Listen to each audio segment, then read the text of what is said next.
So we've talked about thermal energy and how thermal energy is related to temperature. Specifically, we said um, that E thermal is 3 halves in K, not that in. I will say nRT, that's fine. And that delta E thermal is 3 halves in our delta T. But it turns out this expression is really only useful for gases. We actually have a better or a different expression for solids and liquids. But first, let me introduce a new term. So this E thermal, the heat, I gave it away, the energy added or subtracted as thermal energy. Sometimes we call that heat. Um, and we use a different variable for that. We use Q, lowercase or uppercase, and it's just thermal energy. So you can add energy to a system by increasing its velocity, right? And that would give it more kinetic energy. Or you can add energy to a system by adding heat, and that would add thermal energy to the system. You're still adding energy, and the unit here is still a joule.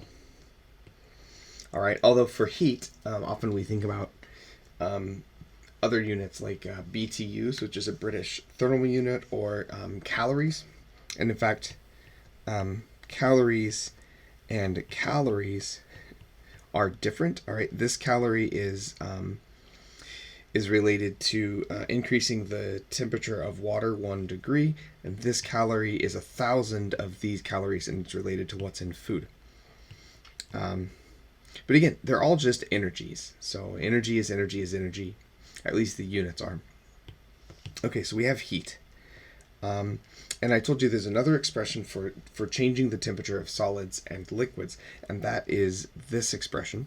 So we can say Q equals M times C times delta T. So this is an expression that says when I add heat to a system, I change the temperature of the system by an amount that depends on the mass of the sample of the system, and this letter C.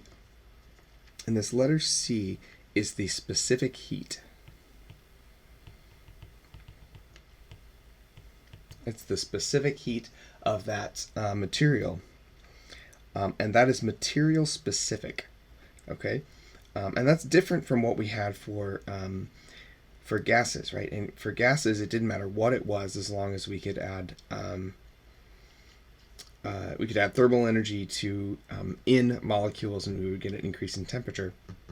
It would result in a different velocity for those gas molecules, but it would change the temperature the same amount. But here, this is different, right? So this depends on so the heat added. In fact, let me label that. When we say Q, we generally mean heat added. All right, and delta T is clearly the temperature change.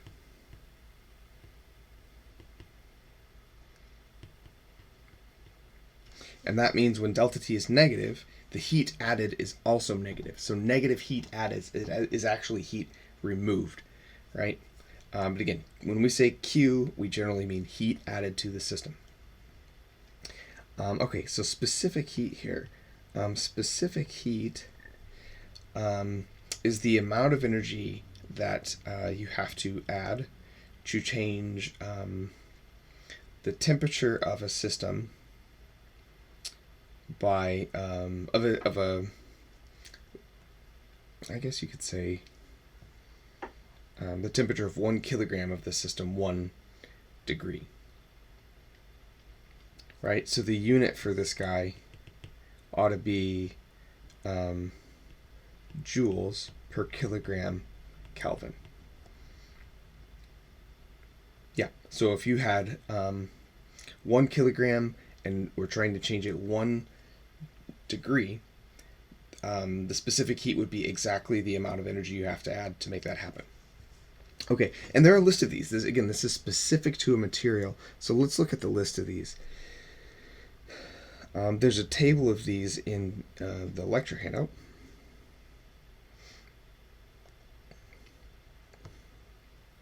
Right here.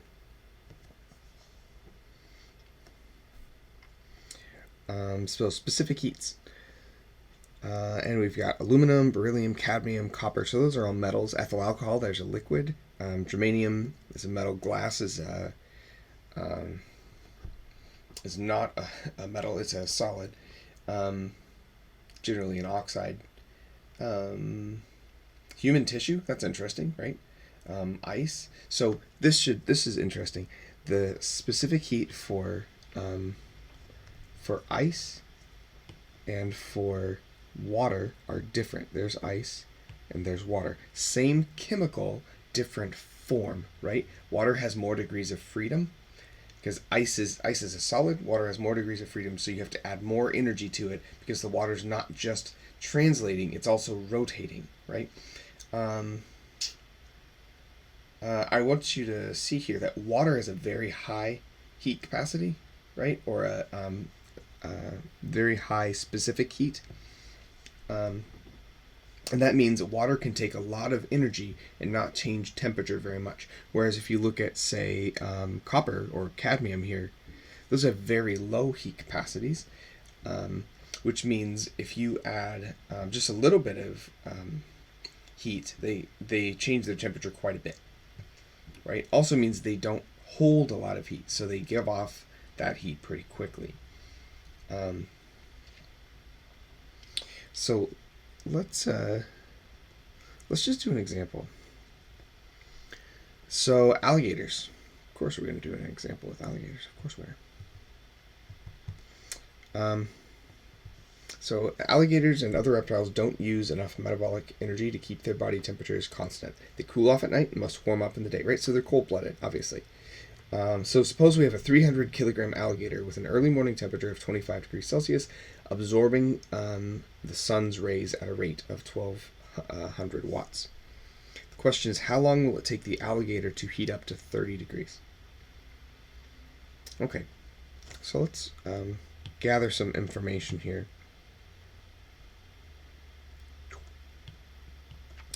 So what do we have? T initial is 25 degrees Celsius. T final is 30 degrees Celsius. We have a rate of energy absorption. That's actually a power, right? That's 1200 watts, which is 1200 joules per second. And we have a mass of 300 kilograms. Okay, so this is kind of a two-step process, right? I need to figure out exactly how much energy this alligator needs to absorb, and then I can use that power to figure out how long it'll take to absorb that. Right? So, what is an alligator? Well, an alligator's like mostly water, not all water. So water has a heat capacity of 4,186 joules per kilogram Kelvin. But we have here human tissue is a little lower, right? Same scale, same order of magnitude, but it's a little lower because humans not exactly water. But an alligator and a human, tissue-wise, probably thermodynamically similar. So let's just use that value, 3,470. That'll get us an order of magnitude at the very least. All right, so that's our heat capacity here. So C is 3,470, I think. 3,470, great. 3,470, that's joules per kilogram Kelvin. Okay, so step one is to find Q.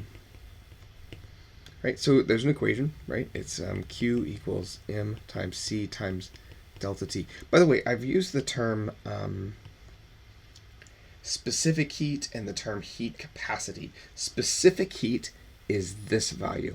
But if you put these two together, you have a heat capacity.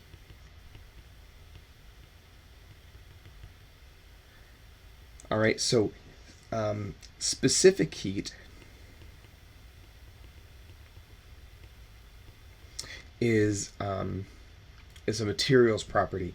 Heat capacity is specific to a sample, right? So the heat capacity of this alligator is going to depend on how big the alligator is, but the specific heat of the alligator just depends on what the alligator is made of. Does that make sense?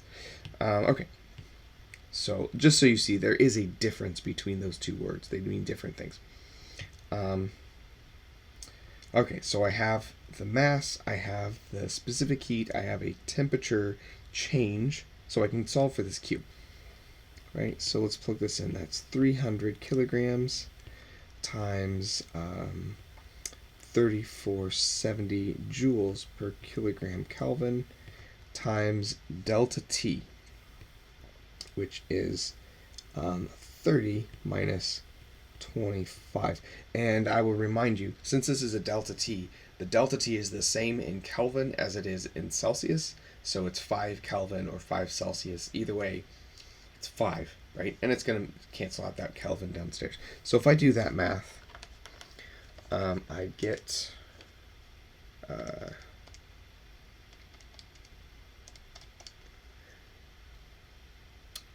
I get pretty close to 5 megajoules.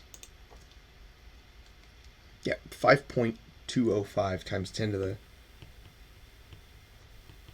the 6 joules. Okay. So there's the answer to the amount of heat. So then the question is, what is the time? Delta lowercase t.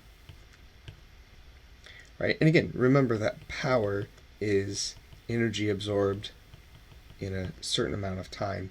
And we have the power here is 1200 watts. That's actually the average power of the sun at the surface of the earth, give or take. Okay, so we can plug into this. So the delta E is just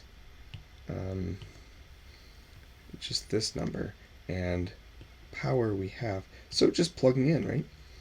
So delta T, let's do this one, delta little t, is Q over that rate. So that's 5.205 times 10 to the 6 joules divided by 1,200 joules per second, because a joule per second is a watt. So that's going to give me a number in seconds. Looks like it's going to be a big number. Right, I get pretty close to 4,000 seconds. I get 4,338 seconds, which is not a great unit for this. So if I divide this by 60 twice, I get a number in hours, right? So that's 1.2 hours. Okay, is that reasonable? Yeah. If it were a few seconds, that would be crazy. That would be way too short. And if this were, 12 hours, 24 hours, 200 hours, that would be that's not practical for the alligator, right? So an hour, sunning himself to warm up, that seems pretty reasonable. And his smaller friends are going to heat up faster because they are the same material, but they're less mass. Okay. So what happens if he heats up too much? Well, that's bad for the alligator, right? Let's change to a different sample. Let's think about, what if I heat up, let's say, a sample of water, right? So if I heat up a sample of water, and just keep adding heat, just keep adding heat, just keep adding heat, eventually, that water, here's my water, is going to become a different state, right? It's going to turn into a gas.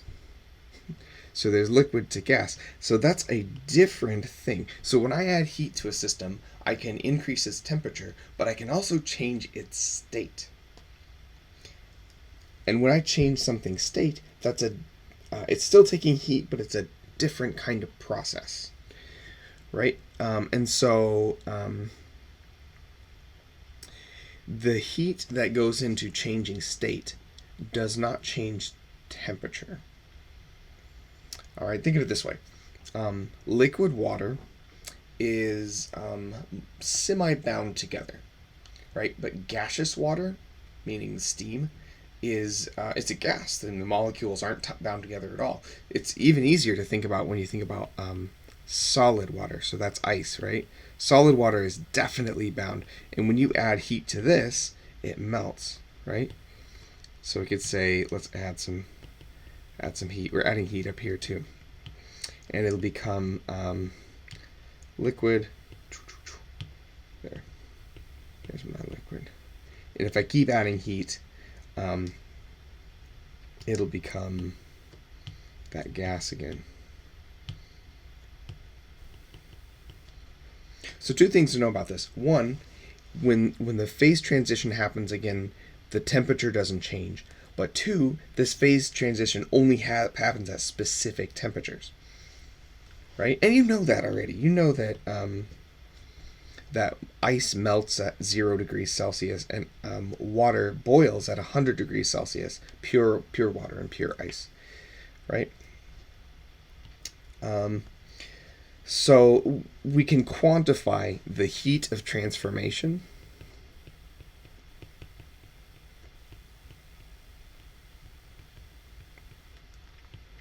with a different equation. So it's the mass of the sample times the latent heat of vaporization or the latent heat of fusion.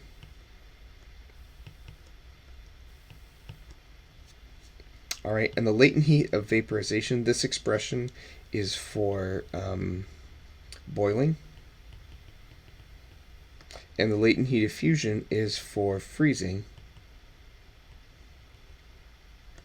But it's also the reverse is true as well. So the latent heat of vaporization, this L sub V, that's for boiling, but also going the other way, condensing. But the difference is for boiling, you're adding heat, so that's a positive. And for condensing, you're taking heat away, so that's a negative. And remember, in our specific heat equation up here, the delta T gave us the sign, so we didn't have to think about it. The delta T gives us whether we're adding heat or taking heat away. But here, we have to put that sign in manually, so we do that depending on what the system is doing. And same thing for freezing or melting. Right? For melting, we're adding heat, and for freezing, we're taking heat away. And again, those happen at specific temperatures, and don't change the temperature of the system. So we have a table of latent heat of fusions and vaporizations, and that's right here. Right, so the one that we're used to is water. Right here. So again, the melting point is at 0 degrees Celsius. The heat of fusion is 3.33 times 10 to the 5 joules per kilogram. Right now it's not joules per kilogram Kelvin because there's no temperature change involved. It's just joules per kilogram. And the boiling point is 100 C, and it's 2.26 times 10 to the 6 for the heat of vaporization. Let's do an example.